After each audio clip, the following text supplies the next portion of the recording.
all for dramatic effect, guys. All for dramatic effect. But that's, my producer and I were just chatting. That's how we should be opening Trooper Steve on patrol with some intense stuff. Good morning to you guys. I hope you're having a great start to your day.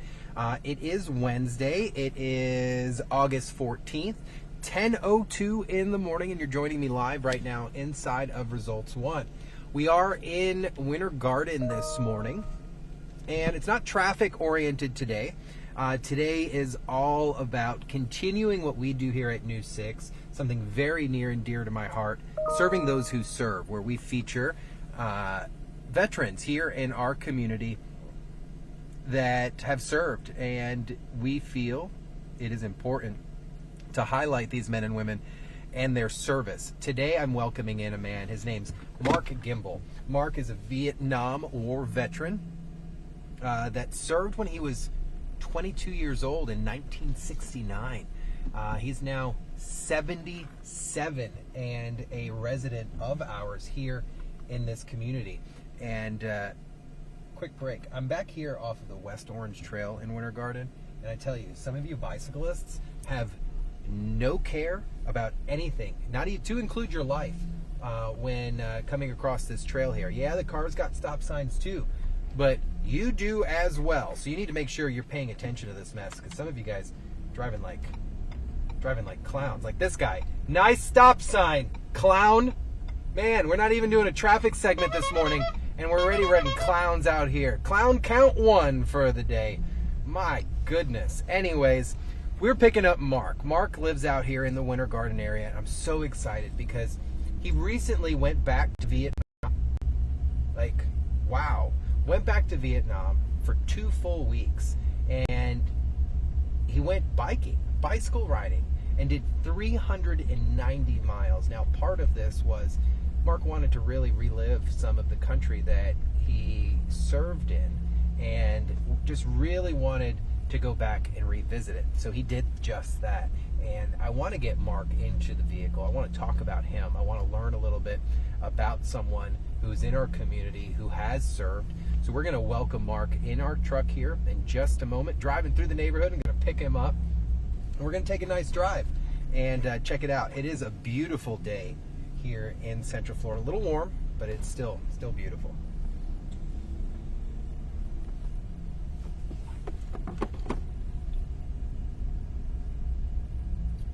Making sure I don't pass him. He said he was going to wait outside for me. I should be pulling up to pick up Marc any moment. 440, looking. And I've got him.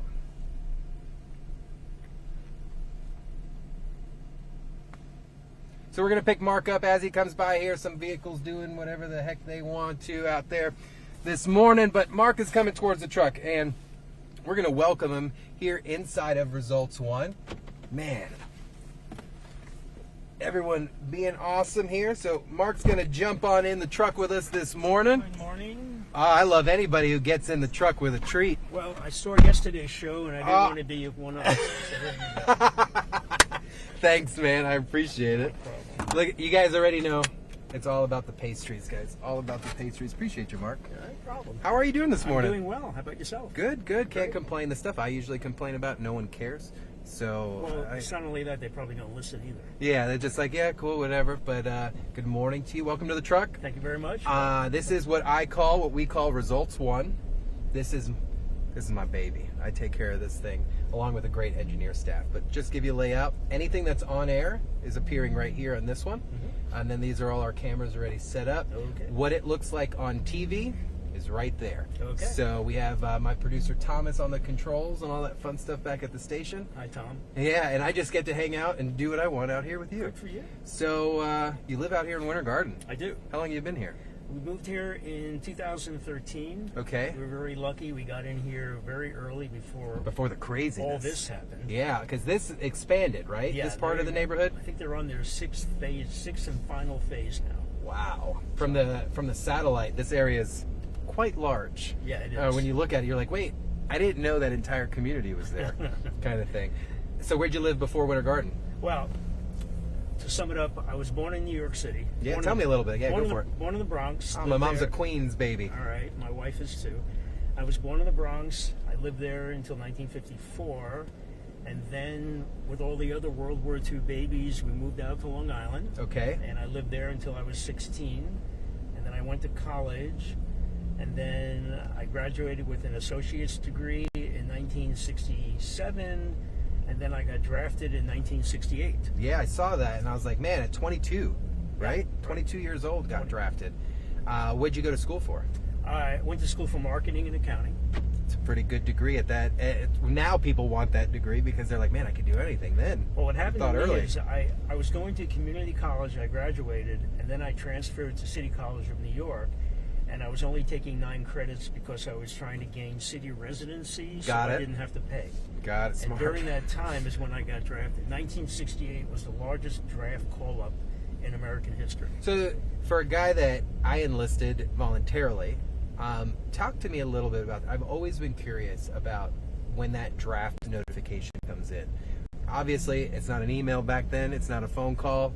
How'd that happen? Right. And walk me through that a little bit. Mine's a little different. Okay. Normally, you're right. You get a letter. It says report here to whatever your draft board is, and off you go. My friend got his draft notice when we came back from his honeymoon, and that's a whole nother story. He comes back after he drops me off and says, I just got my draft notice. So he and I went up to the draft board, and I said to the young lady behind the desk, am I being drafted in the next month or so? Right, you're trying to figure out, Right. am I going? Right. She looked my name up. She says, you are going at the end of this month, the end of May. I said, is there any way that I could go in with my friend? And she looks at me and she takes her eyeglasses off and says, so you're telling me you want to go in early? Well, if it's inevitable, why not pull the Band-Aid, right? That's what I thought. And I wanted to go with my friend. So she said, okay, you got it. And off I went on May 8th. So wow. We got separated in basic training anyway. Right, but to at least know you were starting this craziness off with some familiarity to it. Why not? So the first year in the Army, I spent trying to get as many courses as I can, hoping that the Vietnam War would end. Right. Unfortunately, it did not. So in 1969, I was called over to Vietnam. This was in April of 1969.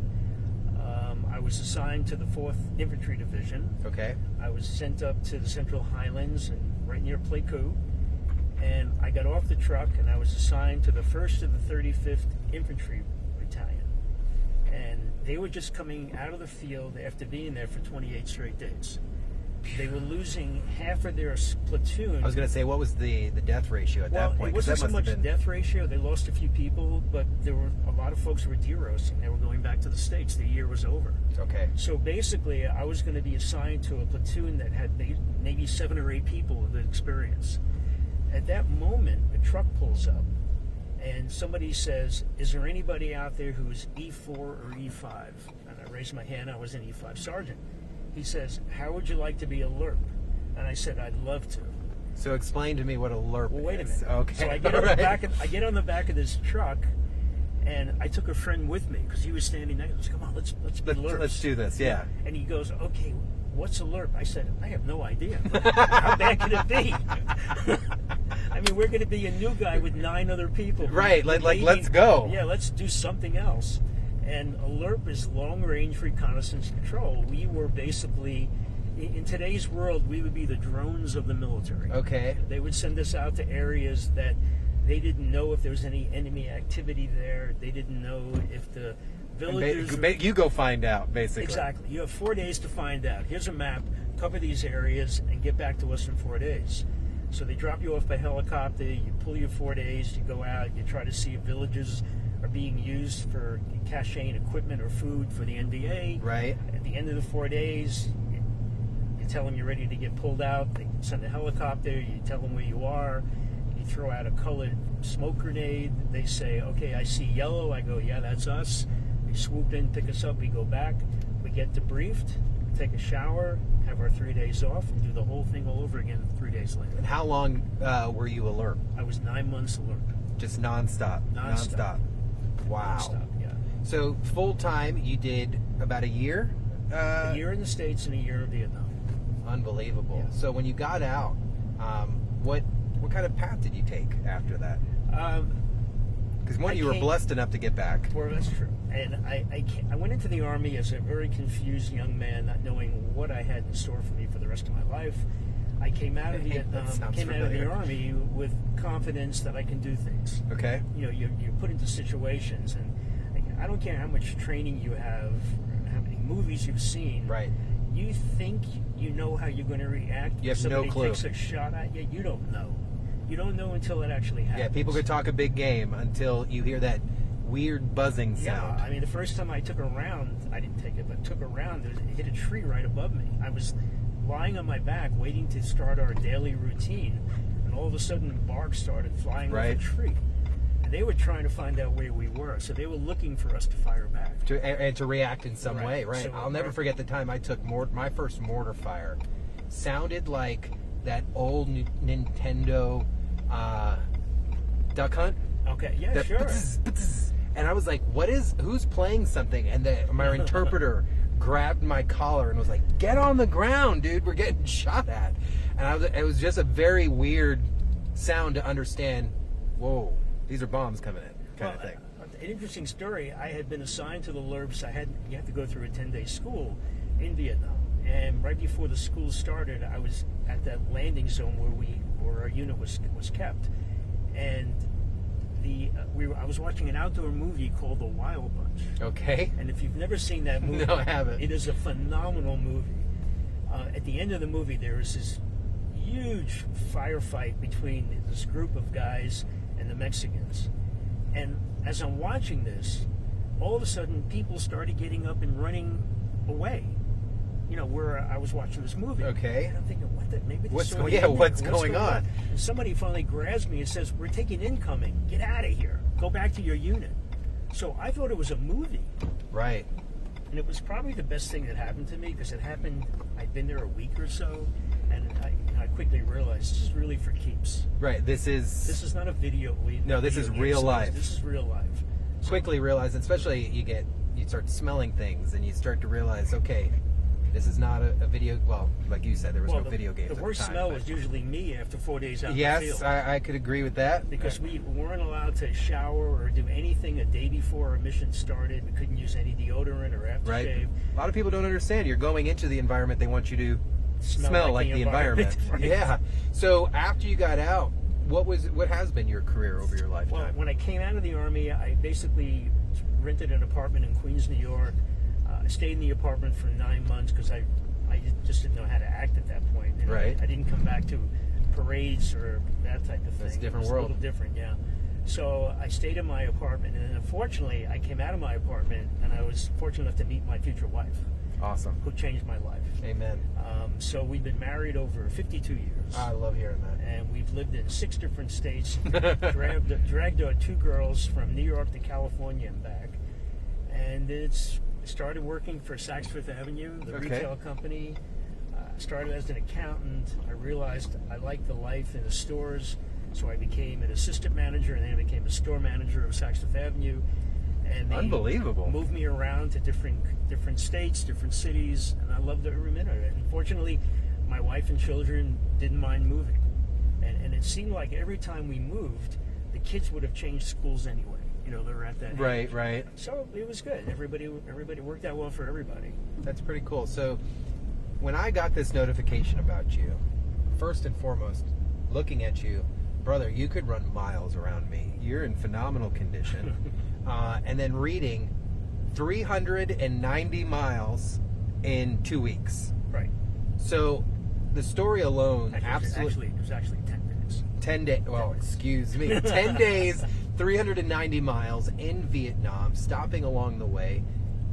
Take me on this story with you.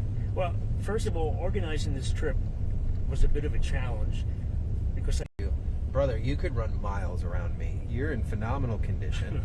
And then reading 390 miles in 2 weeks. Right.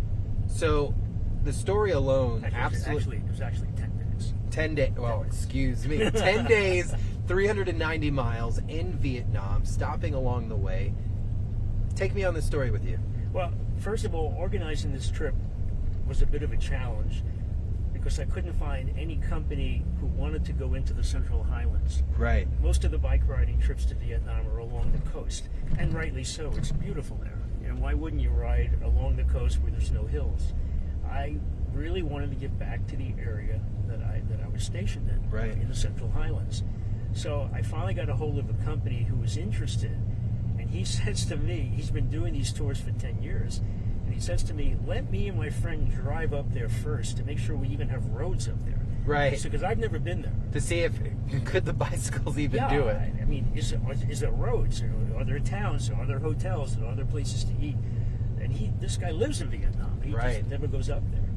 And he calls me back a week later and he says, okay, we can do this tour, but you're going to have to get the people because I have no way to market this thing. Right. So I called a couple of friends who called some other friends. The first one to sign up was a fellow from Iowa because I posted an ad in the 4th Infantry Division. How do you even post that, though? Goes like, who wants to come? That's exactly what I said. Just I said, put it out there. I said the trip of a lifetime. I said, you folks have been there many, many years ago. We're going to go back again under completely different circumstances. We're going to ride our bikes, and we're going to have no way to market this thing. Right. So I have no way to market this thing. Right. So I called a couple of friends who called some other friends. The first one to sign up was a fellow from Iowa because I posted an ad in the 4th Infantry Division. How do you even post that, though? Goes like, who wants to come? That's exactly what I said. Just I said, put it out there. I said the trip of a lifetime. I said, you folks have been there many, many years ago. We're going to go back again under completely different circumstances. We're going to ride our bikes, and we're going to... I've said that. Right. I've said that. So I know how grateful I am. I have a great management team that work with me and great captains that I work with. And it's just a ball. They're very going there. And they're super supportive with our veterans too. Yes. Like the visibility when it comes to the name tags, just the things that they do.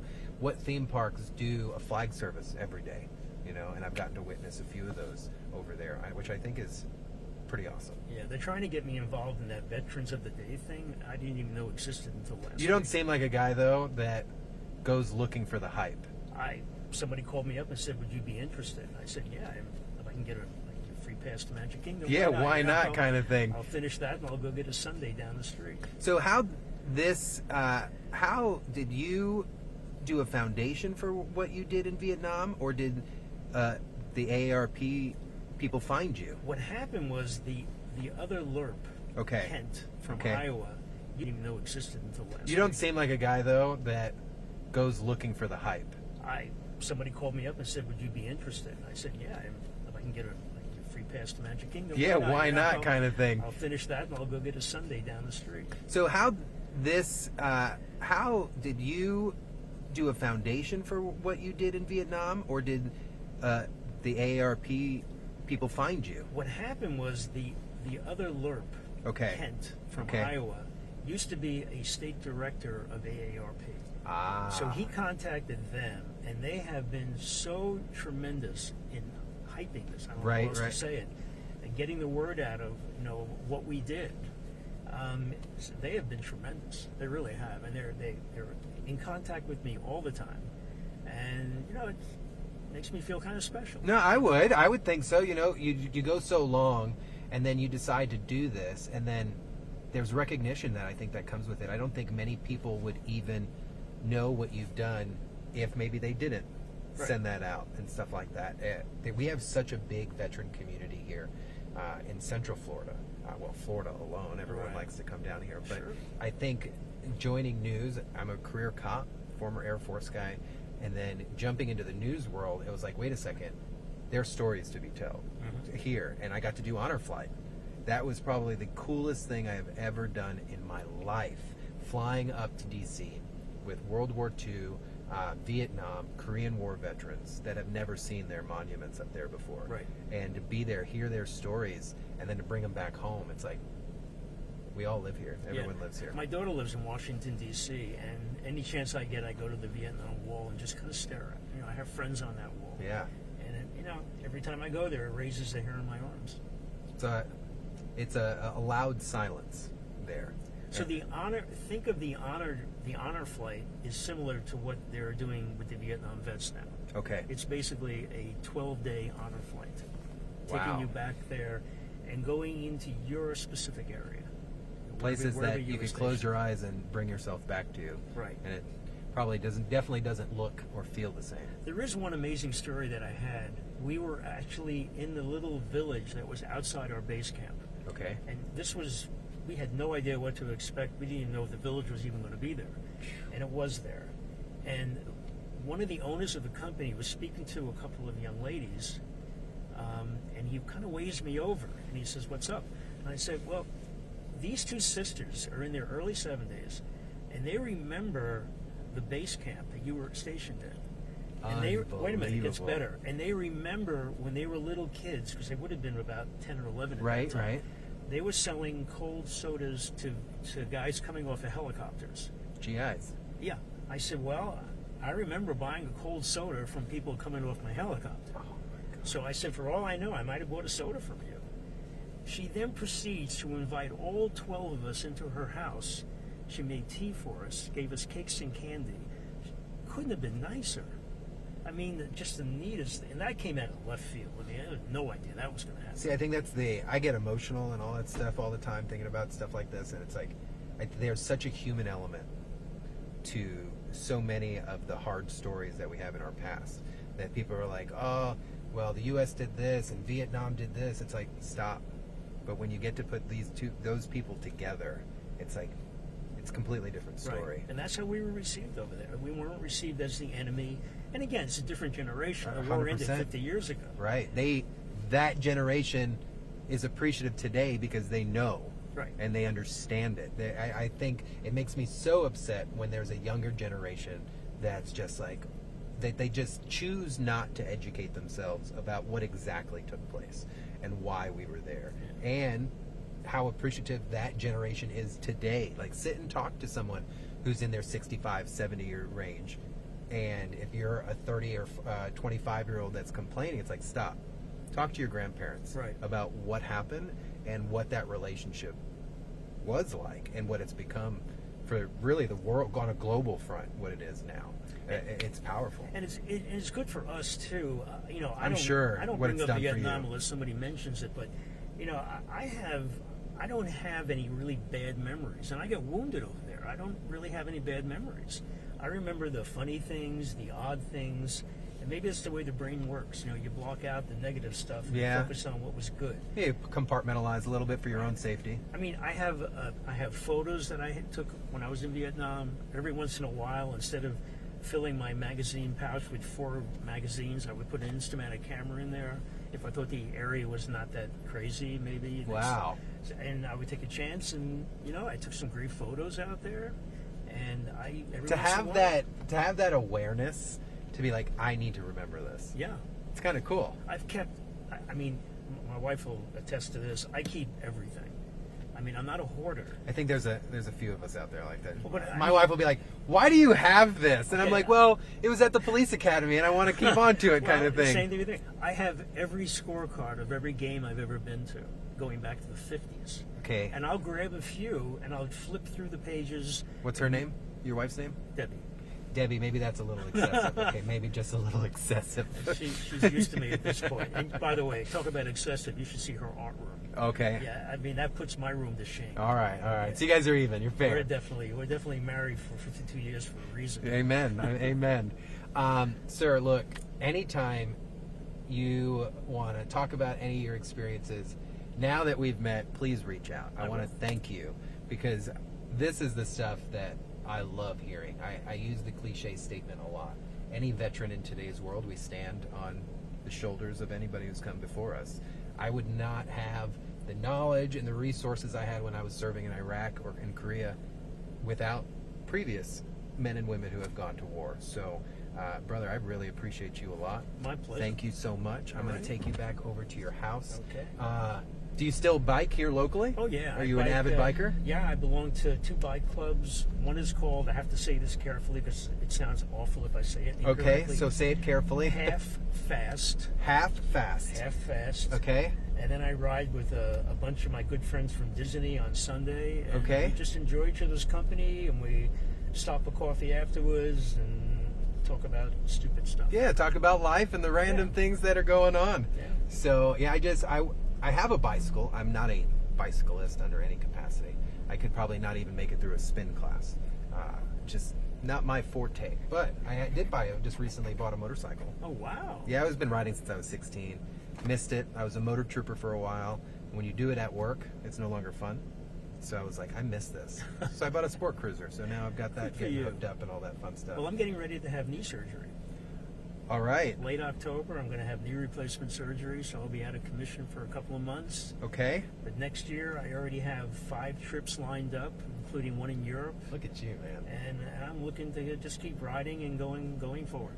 Awesome. Well, Mark, I appreciate you, sir. Guys, head over to clickorlando.com/serving those who serve, where we have so much veteran resources there. We have every story I've ever done with every man or woman that has served in our armed forces is listed there. Mark's story will be listed there as well. This is what our community is based off. We have veterans all over the place from every conflict, and they're doing things right here. So 390 miles, not in 2 weeks, in 10 days. Pretty awesome stuff. So again, thanks. You guys have an amazing day. Head to clickorlando.com, and we'll check with you guys later.